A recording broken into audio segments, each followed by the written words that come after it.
একটা প্রোডাক্টে আমাকে মায়ের মতো সুরক্ষা দেবো এই প্রোডাক্ট। তো প্রোডাক্টের জন্য একটা জোড়া হাততালি চাই।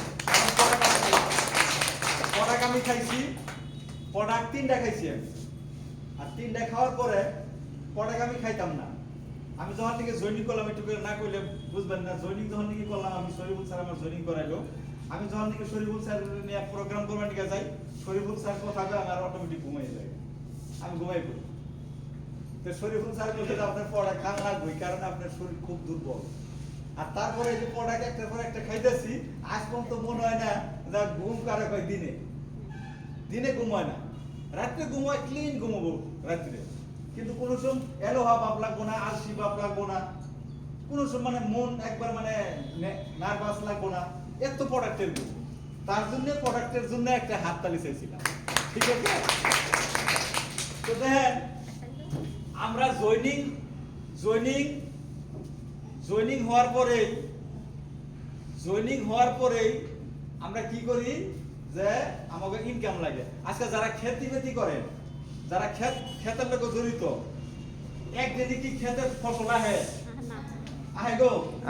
হ্যাঁ, একদিনে কিন্তু ফসল আহে না। অন্তত 6 মাস বা 4 মাস বা 3 মাস একটা পার থাকে। আর আমরা জয়েনিং করে এই ফসল খাবার নিয়ে গেছে, ক্ষেত করে এই ফসল খাবার নিয়ে গেছে, তার তো আর কাম হবো না। আমাকে ওই জায়গায় ফসল খাবার নিয়ে গেলে আমাকে কষ্ট করা লাগবে। কষ্ট ছাড়া ফসল কিন্তু আহে না, ঠিক না? তো দেখেন, যদি কি প্ল্যান শুর কথা বলছিলাম, আকলিমা বাইদরে তো ডাকলাম, আইলো না। আজকে যেহেতু প্ল্যান শু, আমাকে কিছুগুলা লিডার আছে, আমিও ভালো প্ল্যান শু দিয়ে আসি, তাও শিখতেছি আমি। আমাকে সারা আমাকে অন্তরে শিখাইতেছে, হ্যাঁ। কারণ আমাকে সারা থাকলে আমাকে মানে কথা উল্টো হয়ে যায়, ঠিক আছে? তার জন্য ক্ষমা করবেন। তো আমরা সবাই শিখতেছি, শিখার মাঝখান দিয়েও যে মাসে 1-1.5 লাখ টাকা ইনকাম করতেছি, তার জন্য তো বিরজান মাঠের জুড়ে হাত টানি, ঠিক না?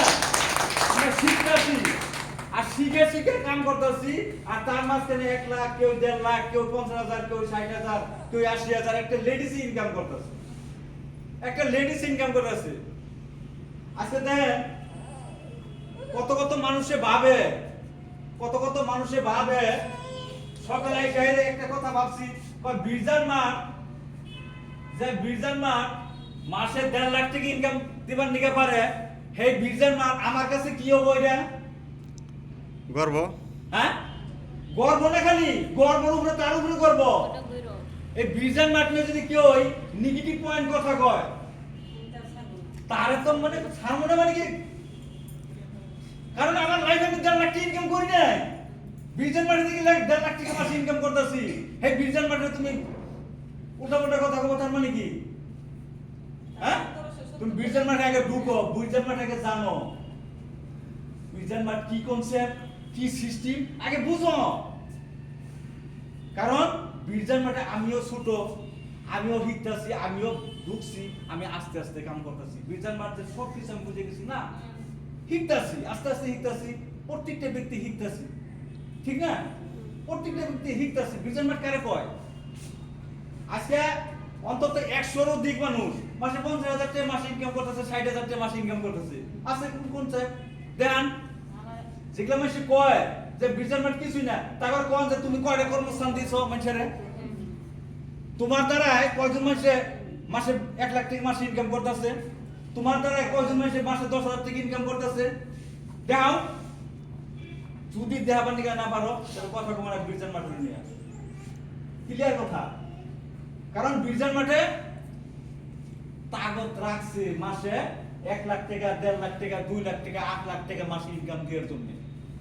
তোমার তাগত নাই, তুমি পাইতেছো না, যার তাগত আছে সে পাইতেছে, ঠিক না? তার যার ব্যক্তিগত কথা। কারণ আমি যতটুকু চামো ততটুকুই পামু। আমি চামো না, যদি আমার ইনকাম না আমি পাবো না। আমি চাইছি, আমার গোল সেটিং করেছি স্যারে, মাসে কত লাগে? আমার 10 লাখ লাগে মাসে, মাসের থেকে 10 লাখ টাকা মাসে ইনকাম লাগে আমার। আমি আর গোল সেটিং করছি, আমি সবাই করছে, যারা লিডার পারছেন তারা জানেন, সবাই করছেন মাসে 10 লাখ টাকা। কার তাগতে? বিরজান মাঠের তাগতে। আমি তো এতদিন স্বপ্ন দেখাবার নিতে পারিনি, বা দেখবার নিতে পারিনি যে মাসে 10 লাখ টাকা ইনকাম লাগে। হ্যাঁ, কিন্তু বীরজান মাঠে আমার স্বপ্ন দেওয়া হয়েছে তোমার না গেল মহেশ মাসে 10 লাখ টাকা ইনকাম করার তো মানে অকাত রাখে। এটা বীরজান মাঠের পাওয়া, এটা আমার পাওয়ার না।